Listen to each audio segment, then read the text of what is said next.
Well, a conversation that everybody's having across the country is who to vote for. Now, a lot of folks have made up their minds, but one group that might not have made up their mind completely are some progressives. Well, that's the camp we're in. So we want to bring on another progressive who definitely has made up their mind and is trying to get you to make up your mind. It's Dan Sherrel. He's campaign director for VOTETRUMPOUT.org. And I just want to give you guys a background. I mean, it's an offshoot of RootsAction.org, which is a very progressive organization. So no question that these folks are progressive. And Dan, I got to clarify that because from time to time, there'll be some totally fake group coming out of Washington pretending to be progressive and telling everybody how awesome corporations are. Not that. Yeah. So Dan, you acknowledge, as do I, that Biden's got issues. As progressives, we don't agree with him on a lot of it, of those policy differences. So why go out of your way to lead a group helping him to become president? Yeah, I think the first thing I want to say is the VoteTrumpOut.org campaign is not endorsing Joe Biden. As progressives and leftists, we disagree with him substantially on pretty much every important issue. And so I think a lot of people, a lot of folks, especially who didn't support Biden in the primary, have tried to take the tack post-primary of sort of selling Joe Biden as a product of the left. See, he's not so bad. See, he's flexible on certain issues. What we're saying is, look, he's our opponent too. Like, I do not support Joe Biden, but he is the opponent we would far rather have in the White House.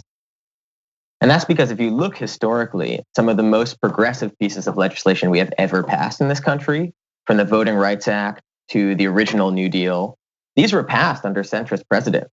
Like FDR and LBJ did not come into the White House with a massive radical mandate. They came in as sort of moderate candidates from their party, but were pushed by disciplined and organized people's movements to pass some of the most consequential progressive legislation in our country's history.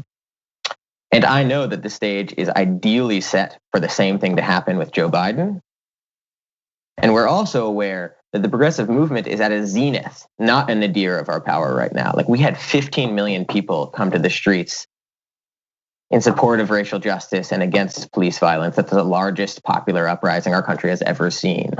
We've got every member of the squad won her re-election, and it's expanding every day. We're putting people's candidates up against the failed status quo, and we're winning. Like, the wind is at our backs right now. It may not feel like it after Bernie's defeat, but the wind is really at our backs. We have moved things like the Green New Deal, like Black Lives Matter, to the center of the Democratic conversation.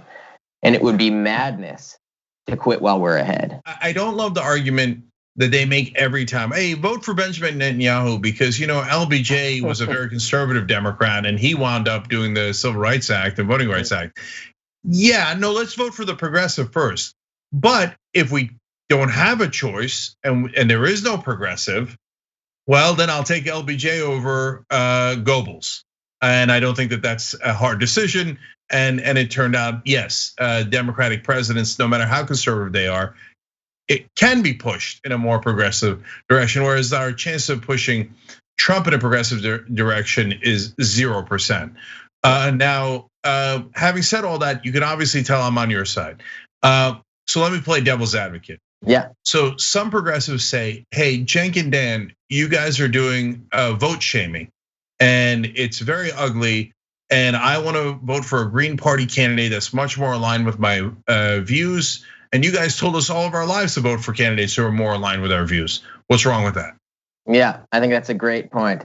And if I can answer on behalf of both of us, Cenk and Dan, I would say that if you live in a non-swing state, go ahead and vote for the candidate that aligns with your values. Like, if you live in California and New York, vote Green, that's fine. But what we're saying is that every single progressive needs to be thrown down in this election because it's not a normal election. What we're up against is the literal rise of fascism in this country. And I think there's this fantasy that, if Trump wins again, okay, we're gonna lose some battles and then we'll go on to continue the fight. But actually, the very terrain on which the progressive movement fights its battles may no longer exist after 4 years of Trump. After 4 more years of Trump, our climate may be past the point of no return. Our democracy may be past the point of no return. So this is not about a vote to support Joe Biden. This is a vote about preserving the terrain on which our progressive movements can win. And I also don't think, this isn't about vote shaming. I think people should ultimately make the choice that they're trying to make. But I think the progressive movement is powerful now. And so we have to get out of this mindset where we're seeing voting as primarily an individual consumer choice. I'm going to choose the product that's most aligned with me, that's best aligned with me.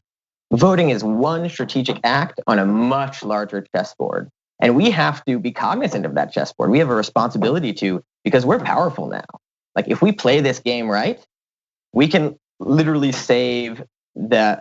ensure the survival of organized civilization from the climate crisis. But we have to understand the board we're playing on. And right now, we have to make the strategic chess move to elect Joe Biden. And that is the first in a series of many, many moves. If we continue to be in this mindset where voting is the ultimate expression of our democratic participation and then we're done, that's it, then we'll continue to play into the hands of both Trump and the neoliberal wing of the Democratic Party. So yeah. So I of course I agree with Dan. I talk about that chessboard all the time. That's why I co-founded Just Democrats and asked you guys to support them, meaning the audience, and you guys did, and it's made all the difference. And groups like Wolfpack, which look to get money out of politics. So activism and primaries are much more important. But this is a unique general election that is existential. Democracy is on the line here. And so it's not just me and Dan saying it. People who signed on to this, of course, the co-founders of Roots Action, Jeff Cohen and Norma Solomon, who are wonderful progressives, but other great progressives like Medea Benjamin, Roseanne DeMoro, Addie Barkan, Ro Khanna, and Noam Chomsky. And we showed an interview for you guys just yesterday from Noam Chomsky, where he said, it's like voting for Hitler. So no, you should not countenance it under any circumstance. And I'll go slightly further than Dan.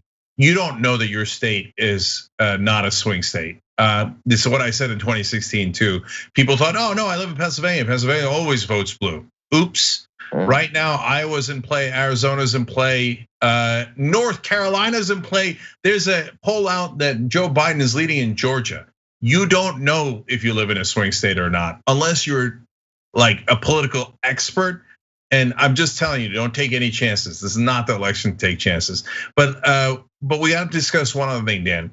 So you say we're going to pressure Biden if he wins on day one. So let's talk about that. So to reassure progressives, tell us your strategy. How do we pressure Biden if he wins? So when Biden comes into office, two things will be very different from when Obama adopted his first term.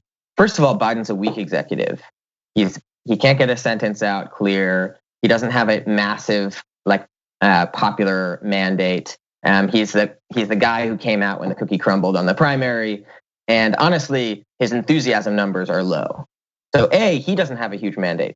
B, the left wing of the party, our AOCs, our Ilhan Omars, our Rashida Tlaibs, are so much more powerful than they were under Obama. Under Obama, Elizabeth Warren was the left wing of the Democratic Party. That's what Occupy got us, Elizabeth Warren. We are on a totally different ballgame right now. So first of all, we've got people and Capitol Hill who are ready and organized to push Joe Biden. And then we've got movements like the Black Lives Matter movement and the Sunrise Movement, for example, that have laid out specific demands, who have foisted their narrative frame into the center of the debate, and who with more mobilization can actually push Biden and his coalition over the edge. So our strategy right now is to build progressive power in this general election by telling people to vote Trump out, then pressure Biden from day one. Plans are in the work for an inauguration day event that dwarfs Joe Biden's in size, whether that's in person or on Zoom remains to be seen. And from there, we know exactly what our demand list is going to be in the first 100 days. And we think there's going to be a serious mandate from the Democratic Party to enact that mandate, to not neuter themselves like they did in the first administration of Obama. And we're going to mobilize that energy to make sure that Biden understands that his legacy will be defined based on how he rose to this occasion. Did he combat the economic crisis from COVID by passing a Green New Deal?